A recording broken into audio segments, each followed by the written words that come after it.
the ranking member of the House Oversight Committee's Subcommittee on Delivering on Government Efficiency, Ms. Stansbury.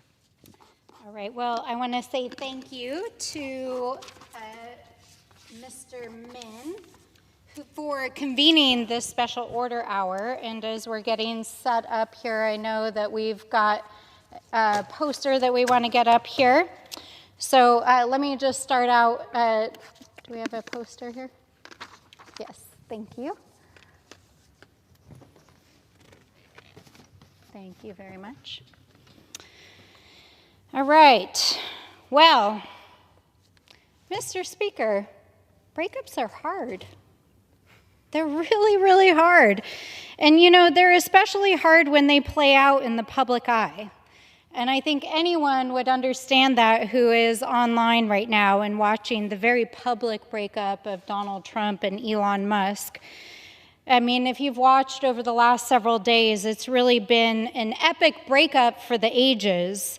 In fact, I think it's fit for the Real Housewives if you've been watching what's unfolded, even just in the last several hours. In fact, just a couple of hours ago, Elon Musk affirmed a statement about actually impeaching the president. I mean, who would have thought that we'd end up here? Because literally less than a week ago, they were having a bromance in the Oval Office. So it's really just incredible to think about what's happened over the last 72 hours when you think about it. But I think it's important to understand, I mean, you know, Donald Trump is in office as the most powerful human on planet Earth, as the president of the United States. And rather than thinking about balancing the budget, addressing economic freefall, trying to figure out what to do with our foreign adversaries, how to help you, the American people, engaging on the debate on how to save health care for millions of Americans, or making sure our children are fed in the United States and across the world. Instead, he's been so embroiled in the breakup of his bromance with Elon Musk, they've been going hard at each other all day long. So I wanted to take this opportunity while we had it, honestly, to share the tea with all of you. Because I mean, we all kind of knew this was coming, right? I mean, we've kind of seen the signs for the last few days, especially the last few weeks. But I don't think that many of us thought it would come in such a dramatic form. So I want to kind of break down and put in the congressional record what's actually transpired over the last 72 hours. Now, I think many of us were shocked when we saw just a couple of days ago when on Tuesday at 1:30, Elon Musk tweeted the following. He said, "I'm sorry, but I just can't stand it anymore. This massive, outrageous, pork-filled congressional spending bill is a disgusting abomination. Shame on those of you who voted for it. You know you did wrong. You know it." I mean, really, we were quite shocked. I mean, let's be clear. All 215 Democrats have been saying this for weeks, but obviously things really boiled over for Mr. Musk on Tuesday. Then, just a few minutes later, he followed up with another shot at Donald Trump where he says, "It will massively increase the already gigantic budget deficit to 2.5 trillion, exclamation point, and burden America's citizens with crushing, unsustainable debt." He went on in the following hours to literally accuse Republicans of making Americans debt slaves. I mean, this is actually what's been unfolding on the internet for the last several days. But this bromance is so messy, you guys. Like, this breakup is messy as all hell, let me tell you.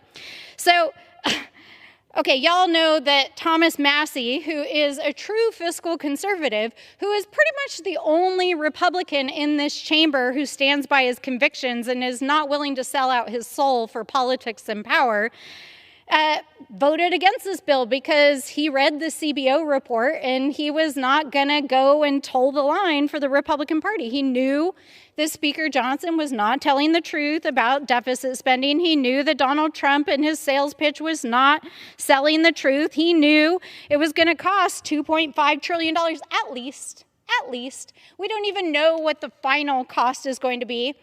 But this love triangle got even messier because both Thomas Massie and Senator Rand Paul got in on the mess here. So we have Thomas Massie here retweeted Elon Musk, and he says, he's right.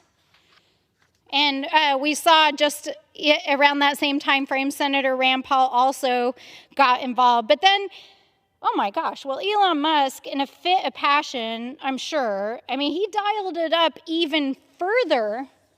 And he said later in the day here, it looks like it was about 3:32 p.m. on X, it looks like Elon Musk was retweeting what other people were saying about his attacks on the president and this big abomination of a bill. And Elon Musk says, in November of next year, we fire all politicians who betrayed the American people. I mean, you guys, we cannot make this up. This is like the real tea that is going on the internet. So, you know, Elon Musk, he dumped almost $300 million on Donald Trump's election, and he even weighed in and was like, yo, bro, you wouldn't even be president and wouldn't have the majority if I hadn't dropped all my dollars on you. And then Elon Musk, we were actually, this was yesterday afternoon, because this went on all night, right? Like we were all watching it unfold in real time. And even just a couple hours ago here on this floor, we were all like glued to our phones. We're like, oh man, this lovers quarrel is getting messy. And Elon Musk, around 2:50 p.m. yesterday afternoon, we were in the Doge subcommittee when it happened. He tweeted this. Elon Musk tweets, call your senator, call your congressman. Bankrupting America is, all caps, not okay. Kill the bill.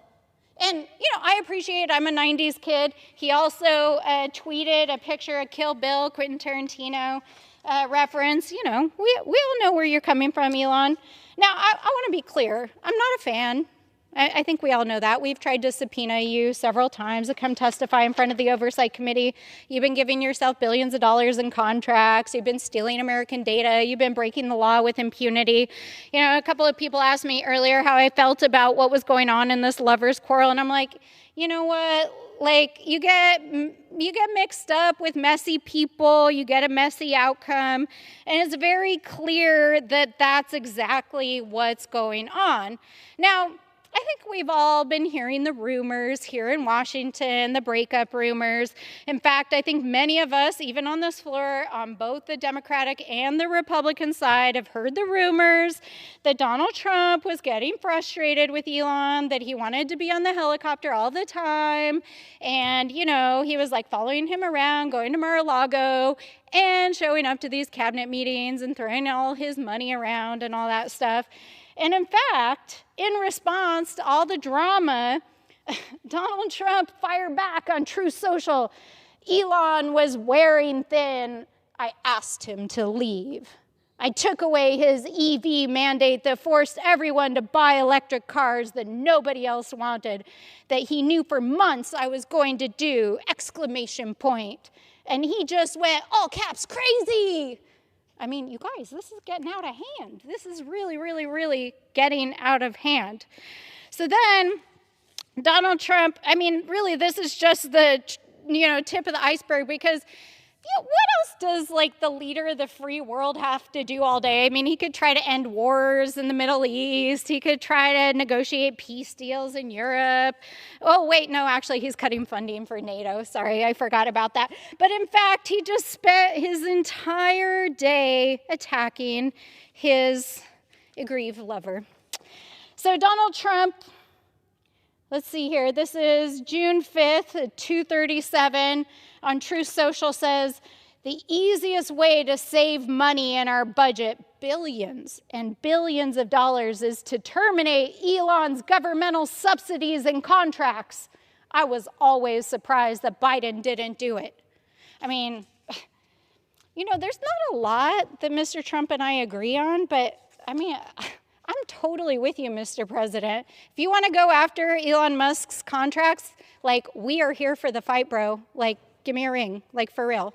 We can get this across the finish line because, I mean, obviously, I know you guys were feeling like the feelings for the first 130 days, and there's always like a honeymoon period, especially after you go through a big thing together like an election. And I know he helped you win your election, but obviously now the honeymoon is worn off. But I mean, if you really want to root out waste, fraud, and abuse, I mean, even Donald Trump is saying it, you guys. I mean, Donald Trump apparently even this week asked his own staff if the entire Doge effort was bullshit. And I'm not trying, I know we're on the floor of the House of Representatives, so to all of you monitoring, that's a direct quote of the President of the United States. Let me just be clear on that. But yeah, I mean, obviously Donald Trump, I mean, these guys know a lot about each other. They've spent a lot of time with each other over the last few months. So, I mean, they actually know what's going on. But the battle continued today. In response to Donald Trump's comments about Elon wearing thin, someone, the Autism Capital account, I don't know quite what that is, says, Trump fires back at Elon, the online battle begins, popcorn emoji. And Elon Musk says, such an obvious lie, so sad. I mean, we're all sad, right? Like, it's always sad when a relationship ends. But I think, this is when things really got heated. And this is why things are really hard when you're having a breakup and there's a love triangle with the GOP, these guys over here. I mean, there's nobody here anymore, just in case you're wondering. No Republicans except for the acting pro tem here. But, the thing that's so crazy, right? We all get wrapped up in our friends and their relationships, and the Republicans were like, okay, Mr. Trump, Elon's obviously your bestie, and he spent all this money, so we'll go along with it, even though apparently the cabinet and Republicans were really unhappy about it. And they're like, okay, fine.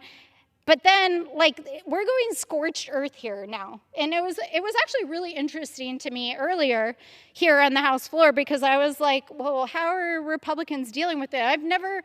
Honestly, I haven't seen you guys cheerful in quite a few months. So clearly something's about to happen. So Elon Musk, at, where are we at here on the time frame here? This was actually shortly before I came to the floor this afternoon. Tweets, time to drop the really big bomb at real Donald Trump is in the Epstein files. That is the real reason they have not been made public. And then he says cheerfully, have a nice day, Donald Trump. I mean, we all know what happens in breakups. But obviously, you guys, they got the tea on each other. And this is a no holds bar breakup fight happening right now. But finally, this was the mic drop of all mic drops. Just as I was walking onto the floor this afternoon, Elon Musk tweets, yes, in response to some other person who I don't know, who tweeted President versus Elon, who wins, Trump should be impeached. Now, we've all been through really hard breakups, but I don't know if you guys remember, but 140 days ago or so, it was a love fest. They were here in the Capitol. It was so good. Elon Musk was like, yo, President, I'm going to save the government from debt slavery, which is his words, and the deficit. And these bros were on the helicopter every day. They're going down to Mar-a-Lago. And now Elon Musk is calling for the frickin' impeachment of Donald Trump, you guys. I mean, that is some serious business. So, what does this all mean in reality? I mean, it's happening in real time. I haven't even checked my phone since I started this conversation. There might be more drama going down just since we started this very conversation on the floor. But the reality of the situation is y'all both got what you paid for. Mr. Musk, you spent almost $300 million in dark money to pay for your friend, Mr. Trump, to become the president and to win this Republican majority who is trying to send our country into the largest deficit spend in American history. And Mr. Trump, I mean, this is what happens when you sell your soul. I mean, you see what happens. So I have a lot of love in my heart for people who are going through hard times. And I know that, both you guys are having a hard time. But I just have to say, for the sake of democracy, for the sake of the American people, and frankly, for the global security and safety of people all over the planet, y'all need to cut this drama out. I mean, we need to take care of our people. So I'm with Musk on this one. I don't mean to take sides, Mr. President, but I'm going to say it. Kill the bill. And with that, I yield back.